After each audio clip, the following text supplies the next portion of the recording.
পিরোজপুরে ভ্রাম্যমাণ খাদ্য নিরাপত্তা পরীক্ষাগারের অভিযানে দুধের ডিটারজেন্ট ও জিলাপিতে হাইড্রোজেন ব্যবহারে 2 প্রতিষ্ঠানকে 10,000 টাকা জরিমানা করেছে প্রশাসন।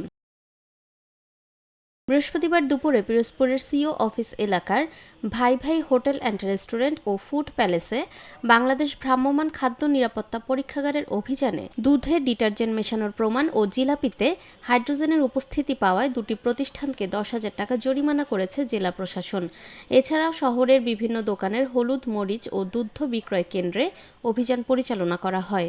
এটা হচ্ছে আমাদের যে দুধ কালেকশন করি, আমরা তো 4-5টা লোক থেকে দুধ কালেকশন করি।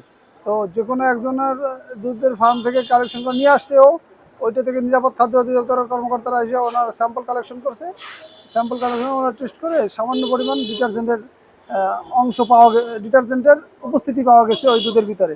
এটার কারণ হচ্ছে আমরা অবজারভেশন তদন্ত করছি, যে এটা যখন আমি জানছি তারপরে যখন তদন্ত করছি, জানার পরে আমি জানলাম যে ওই যে লোকটা আমাদেরকে দুধ দিয়ে দেয়, ঘোষ, ওই ভদ্রলোক দুধ পটটা ওয়াশ করে ডিটারজেন্ট দিয়া। তো ওইটা খুব ভালো করেই ওয়াশ করেও, কিন্তু বাই চান্স যে কোনো কারণে ওই পটের ভিতরে কিছু অংশ ডিটারজেন্টের অংশ থেকে গেছে, যেটা দুধের সাথে মিশে এইটা এখানে চলে আসছে। অভিযানে কয়েকটি দুধের নমুনায় ডিটারজেন্টের উপস্থিতি শনাক্ত করা হয়। পরে ভেজাল দুধ বিক্রির দায়ে সংশ্লিষ্ট বিক্রেতাকে ভোক্তা অধিকার সংরক্ষণ আইন ও নিরাপদ খাদ্য আইনে অর্থদণ্ড প্রদান করা হয়। এ সময় অসাধু ব্যবসায়ীদের সতর্ক করে দেওয়া হয় এবং ভবিষ্যতে এমন অনিয়ম করলে কঠোর ব্যবস্থা নেওয়ার হুঁশিয়ারিও দেন প্রশাসন। আমাদের বাংলাদেশ নিরাপদ খাদ্য কর্তৃপক্ষ জেলা কার্যালয় পিরোজপুর কর্তৃক আমাদের যে নিরাপদ খাদ্য নিশ্চিতকরণের যে অংশ, সেই অংশ হিসেবে আমরা প্রতি মাসেই এই ভ্রাম্যমাণ ল্যাবরেটরি আমরা নিয়ে আসি বরিশাল বিভাগীয় শহর থেকে।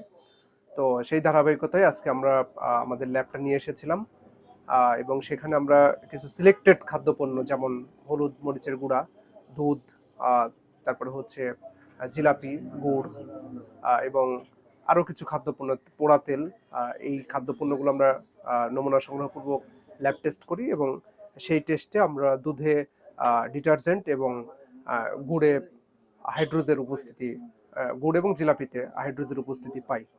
এবং এটা আমাদের নিরাপদ খাদ্য আইন 2013 অনুসারে এটা এখানে মোবাইল কোড পরিচালিত হয়নি। যদি হতো তাহলে মিনিমাম 1 লক্ষ টাকা জরিমানা হতো। আইনের এই সীমাবদ্ধতার কারণে পরবর্তীতে জেলা প্রশাসন কর্তৃক কৃষি বিপণন আইন অনুসারে 2টা প্রতিষ্ঠানকে সর্বমোট 10,000 টাকা জরিমানা করা হয়েছে। এই প্রতিষ্ঠান দুটি আমাদের ব্যবসা প্রতিষ্ঠান, যেগুলো জরিমানা করা হয়েছে, একটি হচ্ছে ফুড প্যালেস, যেটা পিরোজপুর জেলা শহরের সি অফিস মোড় সংলগ্ন এলাকায় অবস্থিত। আরেকটি হচ্ছে ভাই ভাই মিষ্টান্ন ভান্ডার। বিশেষ করে এটা পবিত্র মাহে রমজান, এখানে অনেকেই জিলাপি কিনতেছেন বা পেঁয়াজু মরিচ পেঁয়াজু, তারপরে হচ্ছে বেগুনি, আমরা যেগুলো খাচ্ছি সেগুলোতে ম্যাক্সিমাম ক্ষেত্রেই যে তেলটা ইউজ করা হচ্ছে এটা পোড়া তেল, এবং এই যে গুড় বা জিলাপিতে হাইড্রোজ ব্যবহার করা হচ্ছে। আমরা দুধে ডিটারজেন্টের উপস্থিতি পাচ্ছি। সুতরাং আমাদের খাদ্য মানে আমাদের যে সকল খাবার আমরা কিনে খাচ্ছি, এই বিষয়ে একটু সচেতন হওয়া প্রয়োজন। কারণ প্রত্যেকটা খাবারই আমরা এর আগে যেটা বললাম যে প্রতি মাসেই যে ল্যাব আমরা নিয়ে আসি, প্রত্যেকটা ক্ষেত্রেই বা প্রত্যেকটা খাদ্য পণ্যই ম্যাক্সিমাম ক্ষেত্রে আমরা ঝুঁকিপূর্ণ পাই। তো এই জন্য আমাদের বাহিরের যে খাবারটা, এটা একটু দেখে শুনে সচেতন হয়ে তারপর এটা কিনে খাওয়া উচিত। জনস্বাস্থ্য সুরক্ষায় এ ধরনের অভিযান অব্যাহত থাকবে। বিশেষ করে রমজান মাস ও উৎসবকে সামনে রেখে খাদ্যে ভেজাল রোধে বাজার মনিটরিং জোরদার করা হয়েছে এবং ভবিষ্যতে এ ধরনের কর্মকাণ্ড থেকে দূরে থাকারও সতর্ক করা হয়েছে। নিরপেক্ষ, সত্য প্রকাশে আপোষহীন।